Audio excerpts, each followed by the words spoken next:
Hi, I'm Ron Wexler with Keller Williams Preferred Realty. I work with Tammy Northcutt, who runs our office, and she really was noticing what's going on with the expired listings in this market, that there's so many. Because I've sold quite a few, she asked me if I would share some information, just some of the things I've learned from selling a lot of expired listings to maybe help you get more business. So most agents are really almost scared of calling the expired listings, and it's because you're really calling people at a very frustrated moment in their quest to make a move. You know, they decided to sell their home, they decided to move, they finally got over all the headaches that they know are coming, they've put it on the market, they think the first person that comes is going to give them their asking price, and here they are 3 to 6 months later, and their home still hasn't sold, and then you call out of the blue and say, oh, I can sell your home. So I think agents are afraid to call them because people are so frustrated and sometimes not very pleasant. And I think, truthfully, that's the thing you get over to become great at talking to the expired listings. You know, when I first started in real estate, after I'd sold my 2 family and friend members that wanted to make a move, I went to the top people in the office and I said, where do I get more business? And they said, oh, for sale by owners and expireds. I said, okay, well, how do you do expireds? They said, oh, you just go knock on their door, you call them and tell them you want to sell their house. So I went and knocked on a door right away, not having any clue what I was doing, being brand new in the business. And the people invited me in, they listed their house with me, and then it sold right away. And I thought, oh my God, this expired thing is easy. I'm going to do this all the time.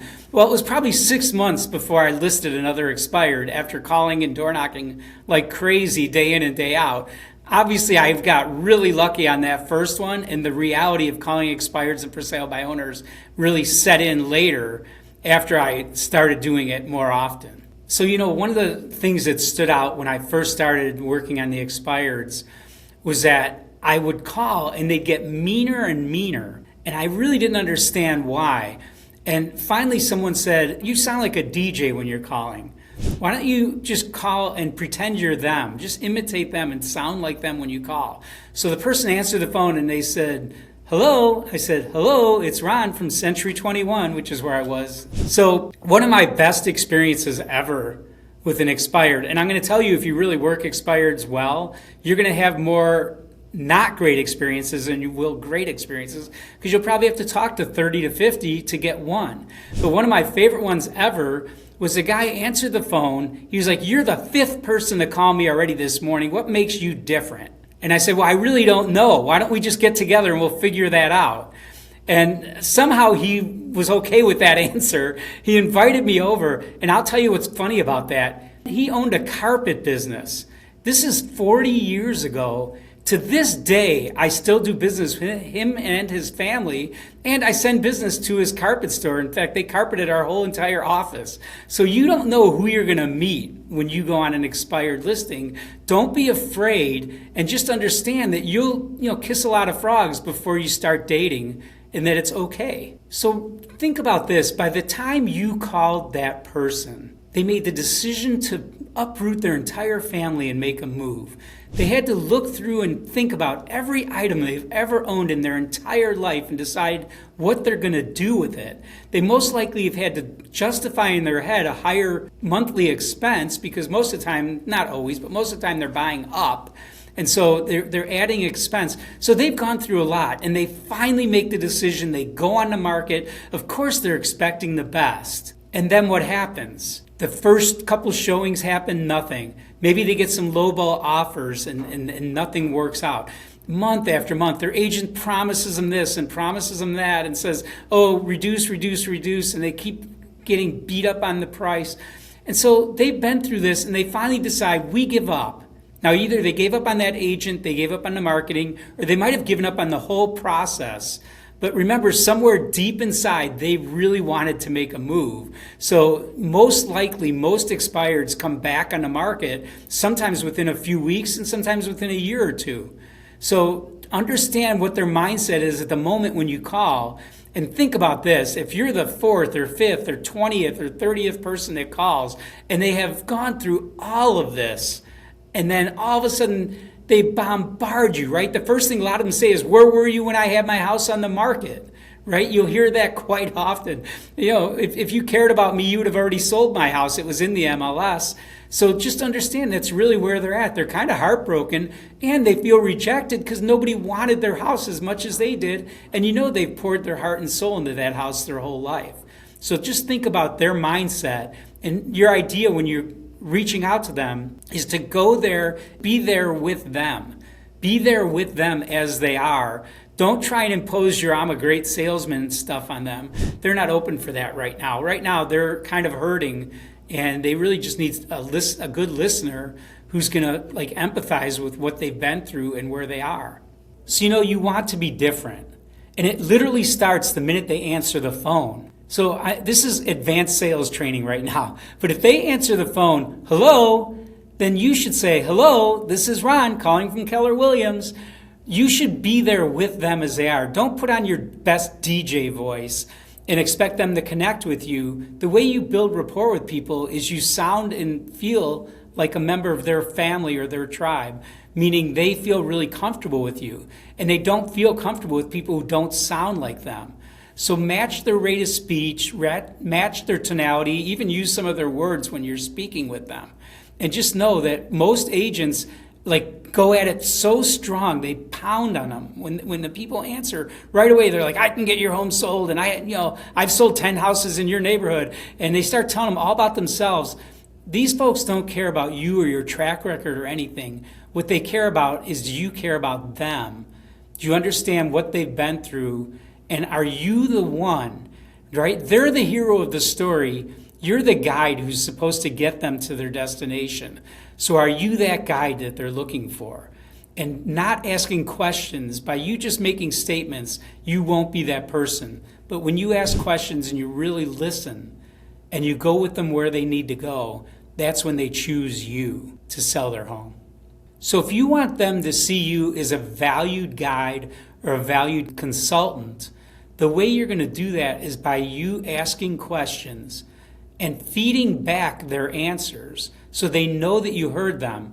And only then, after you've done some of that, can you start offering some solutions. So don't right away try and solve their problem. It's just like in a relationship when someone's telling you something that's wrong. If you're right away solving the problem, it's going to be a lot harder than if you first get to know exactly what they're thinking, how they're feeling about the situation. Then you can dive into solutions. So don't really offer a lot of solutions up front. Just let them know that you have been there with people in their same circumstance and that you know how to get people to the outcome they desire. You don't have to tell them how. You don't have to tell them about your 55 mailings that you're going to do and all the phone calls you're going to make and all the things that you're going to do to get their house sold. Just let them know you've helped people succeed in their situation before, and keep talking about the outcome they desire.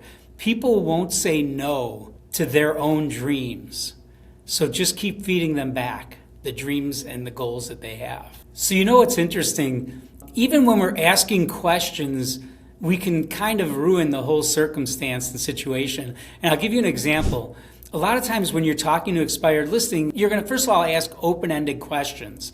Open-ended means that they can't answer yes or no. So their questions start with who, what, when, where, and why. Those are the questions you want to ask. And why use sparingly, because sometimes it makes people defensive. So let's say you ask them, when we sell your home, where do you plan to move to? And they say Florida. Now, the normal thing for people in Chicago when someone says Florida is to assume they want to get away from our terrible weather. And I remember one time with an expired, I said, where are you moving to? And they said, Florida. And I said, oh, I wish I could get out of Chicago. You're going to love it down there. The weather's so amazing and all the sunshine. And they said, well, actually, we're moving there because my mother's dying and I have to go down and take care of her. Well, I assumed a heck of a lot. And imagine if I had just said, oh, what's important to you about moving to Florida? And she could have told me that. Imagine how much better of a conversation we would have had. So don't assume anything based on the responses, and don't be afraid to go 3 deep. So after they say we're moving to Florida, say what's important to you about moving to Florida? And when they say, oh, my mother's passing away and I want to spend time with her, say that sounds really important. What else matters then? It sounds like this move is really vital. What else is important to you? And they might say, just being there with her, et cetera, et cetera. But if you don't give them a chance to tell you and to go deep with you, you're not going to be the agent they choose. You're just like everyone else. So if you don't assume that they're ready to relist right this minute and that they want to meet with agents right away, and you ask questions, you'll find out much better when is the right time to actually ask for an appointment.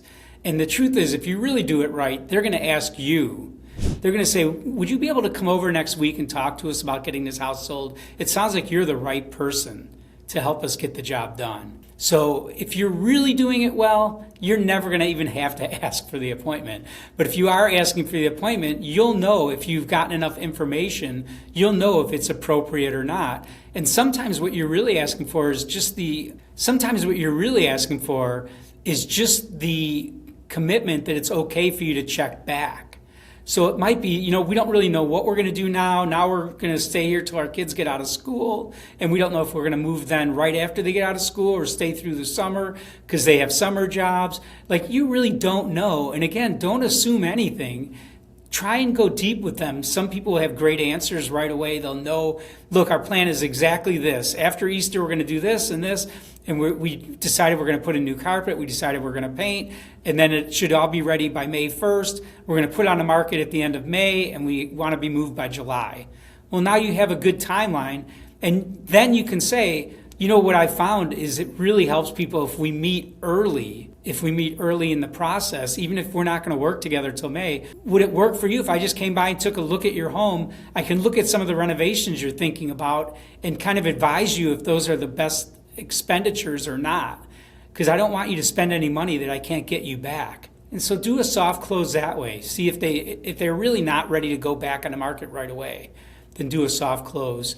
And I'll share one last thing on that subject, and that is, whatever they tell you their timeline is, you cut it in half. So if they tell you they are not going back on the market to July and it's January, you better be calling back in March or April, because almost always they accelerate it, because remember, they already raised their hand once and wanted to get out of that house.